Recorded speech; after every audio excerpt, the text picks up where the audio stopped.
Pemrograman sebetulnya sudah menjadi bagian dari kehidupan kita sehari-hari. Saat kita membuka sebuah aplikasi, baik itu aplikasi di komputer ataupun di smartphone kita, setiap fiturnya itu digerakkan oleh berbagai macam kode. Begitu pula dengan website, game, dan kebanyakan perangkat elektronik lainnya. Semuanya perlu kode untuk bisa bekerja sesuai dengan fungsinya.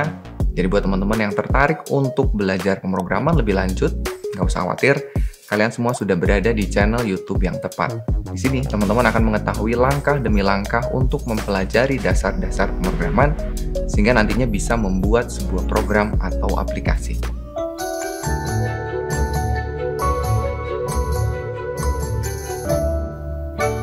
Nah, apa sih itu programming? Jadi, programming itu adalah sebuah proses untuk membuat program dengan cara menuliskan kumpulan kode atau perintah untuk komputer kita. Dengan mempelajari programming atau pemrograman, kita bisa memahami bahasa atau perintah yang tepat agar komputer kita bisa melakukan sesuatu. Saya yakin teman-teman sudah sering melihat dan menggunakan sebuah program.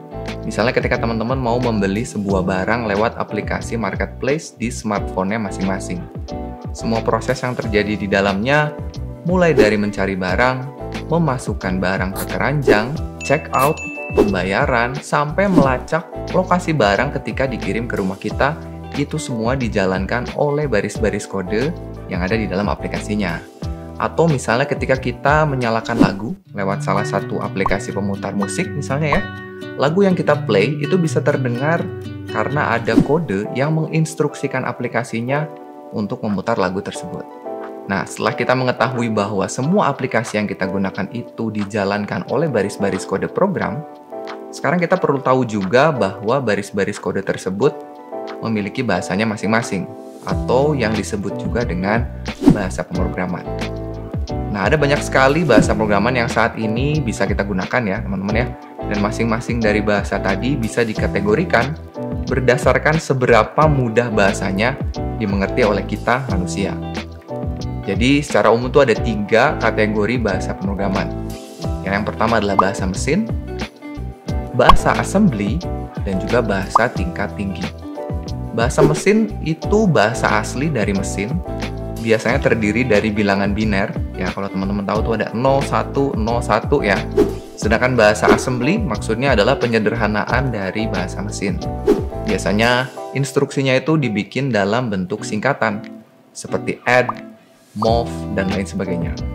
Nah, kalau bahasa tingkat tinggi itu bahasa pemrograman yang paling mudah dimengerti oleh manusia karena perintahnya sudah menggunakan bahasa yang kita gunakan sehari-hari. Nah, untuk bahasa pemrograman tingkat tinggi ini ada sangat banyak juga bahasa yang bisa kita gunakan. Semua tergantung dari jenis bahasa dan tujuan pengaplikasiannya. Nah, berikut ini adalah beberapa contoh bahasa yang saat ini paling populer untuk digunakan.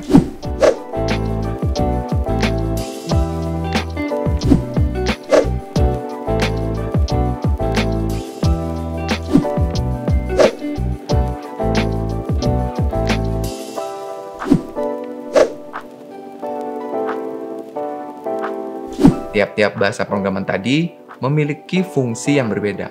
Pertama, ada bahasa yang namanya Python, teman-teman. Dia punya fungsi yang cukup luas, mulai dari pengembangan web, aplikasi bisnis, hingga AI, dan juga machine learning. Yang kedua, ada bahasa yang namanya Java. Ya, Java ya, bukan Jawa, teman-teman. Bahasa yang satu ini biasanya digunakan untuk mengembangkan aplikasi web atau juga aplikasi Android. Ya, terus yang ketiga, ada lagi bahasa yang namanya JavaScript, yang digunakan untuk membuat aplikasi web, bisa juga untuk aplikasi mobile atau bahkan bikin game. Terus ada contoh lain yang keempat, ada yang namanya C# atau nulisnya C terus ada hashtagnya. Nah, ini biasanya dipakai untuk pengembangan lintas aplikasi, khususnya untuk aplikasi bisnis ya. Terus yang kelima ada bahasa yang namanya PHP atau PHP ya. Bukan PHP pemberi harapan palsu nih. Ini adalah sebuah bahasa pemrograman yang berfungsi untuk mengembangkan sebuah website atau CMS ya, yang singkatan dari Content Management System. Berikutnya ada lagi bahasa yang namanya C++. Nah, bahasa ini umumnya digunakan untuk bikin game, teman-teman. Berikutnya ada lagi bahasa yang namanya R ya, atau disebut juga R. Nah, bahasa ini biasa digunakan untuk mengelola atau mengolah data dan juga statistik. Gitu. Terus berikutnya lagi kita lihat ada bahasa yang namanya Objective-C. Nah, kalau ini fungsinya untuk membuat sebuah software atau perangkat lunak di OS X atau iOS lah. Terakhir ada bahasa Swift. Yang kerjaannya bukan untuk nyiptain lagu dan nyanyi ya, tapi ini dipakai untuk bikin aplikasi iOS juga. Sama seperti Objective-C tadi. Nah, sekarang mungkin teman-teman ada yang berpikir, kalau misalnya kita mau jadi programmer yang handal, berarti kita harus mempelajari semua bahasa pemrograman yang tadi ya. Eits, tunggu dulu, karena tiap bahasa pemrograman punya fungsi yang berbeda, maka tiap programmer juga membutuhkan bahasa yang berbeda pula. Itulah kenapa kita cukup belajar beberapa bahasa pemrograman aja, tapi secara mendalam.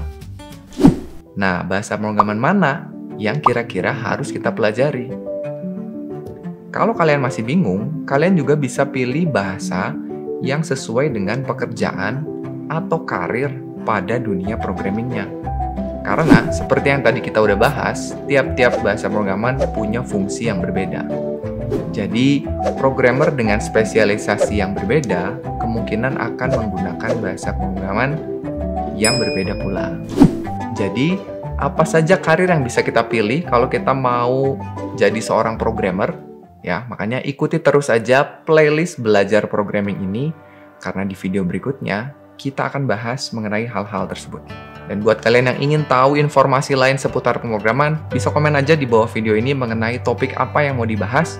Nanti kita akan coba buatkan videonya, dan jangan lupa like dan juga subscribe. See you on the next video.